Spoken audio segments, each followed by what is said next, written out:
some phone calls here. We got three people on the line. Henry DeShazo, you called in earlier, so I was holding your spot. I don't see you there now, but if you call in, I will get to you. I'll put you to the front since you called in earlier. But Erised or Erised, I don't know how to say. I don't know how to pronounce your name, but you're up first, and then we have Stanislav and Vandalay Latex on deck and in the hall. I'm getting a little relaxed here. He's getting relaxed. 6 show in 6 days. Hey, what's up? Hey, hi guys. Can you hear me? What's up, man? I can hear you great. So how do you say that name? Oh, good. Well, I don't know if either of you big Harry Potter nerds. It's Erised, Desire Backwards. Erised. Interesting. So for those who don't know Erised, he actually has a YouTube channel. His own YouTube channel, and I actually discovered you right at the same time you discovered us, because when we did our famous Vanguard roast video in what was that, late August, September 2022? Yeah, about 2 years ago almost. Yeah. You put out one as well, and it seems like you do this more as a hobby. You don't have a lot of subscribers, but you got thousands of views, though. I mean, what is that? Oh, yeah. I got about 5,000 views. First video. Yeah. Yeah, first video. Yeah, you had a breakout hit. Exactly. First one. In silence. That's how that goes. You haven't been able to top it since. Yeah, exactly. Well, it's tough. Sophomore slump, as they say. The funny thing is, originally I envisioned the station's called Booming Millennial, because during COVID I would talk politics with my father-in-law, who's he's a boomer, and so that's why I was like, we'd talk for hours about politics, so it'd make a pretty interesting YouTube video where you have the two different points of view, going against each other. So, but that's why.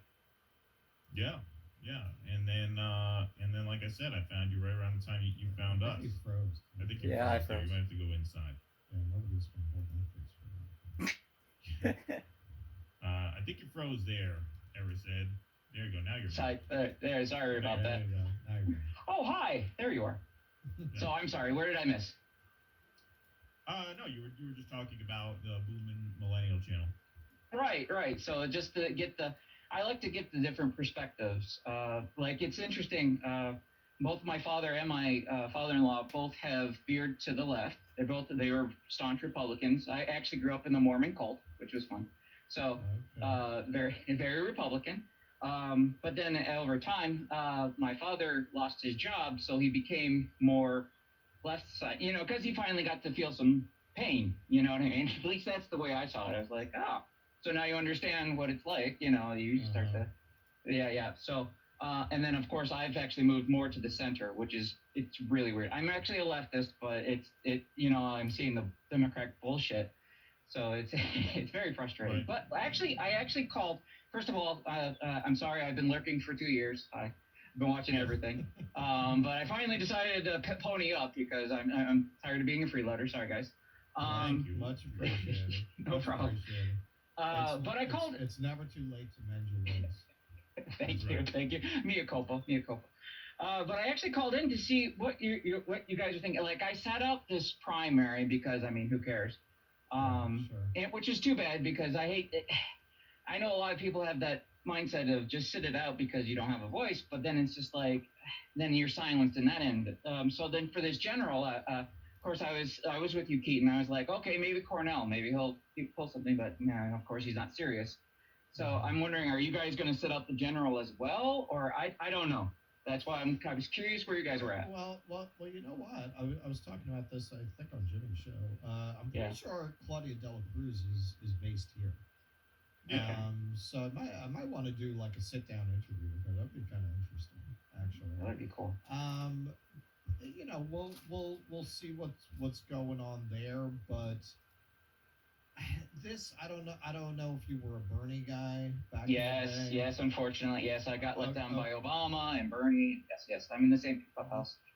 My experience was that you always had these, and maybe it's because I'm in New York, but you'd have these older activists who would see what we were doing and be like, "You're wasting your time. Democratic Party's a graveyard for movements. You have to do local activism, issue advocacy." And it seems like everyone who tries to be an activist ends up there. Because, that's pretty much where I am at this point. Support specific things. Because, hey, the whole Republican-Democrat thing, that's just going to get in your way. I mean, if you want to support an anti-war proposal, who are you going to wind up working with? You're going to be working with AOC. You're going to be working with Rand Paul. You're going to be working with Rand Paul. So forget about all that shit. Forget about it. Forget about it. Just issue by issue, politician by politician, and not even politician. On a specific issue, you might be able to work with a specific politician who's good on that issue. But all of this shit, the electoral politics, man, you gotta burn this whole system down before that's even worth discussing. That's what you should focus yourself on within the bounds of the law. Burn it Of course. And the other element to this is too, it's like, when it comes to electoral politics in this space where you're basically shopping from a list of third-party candidates, certainly I feel this from my perspective as a commentator. Like, do I want to drive a wedge through my following? Do I want to drive a wedge through a coalition by picking, say, Jill Stein over Claudia Dela Cruz? Do I want to argue with people over Jill Stein versus Claudia Dela Cruz? No, they're splitting hairs. That's ultimately a meaningless argument. That can only serve to fracture the movement, since neither of them are going to win anyway.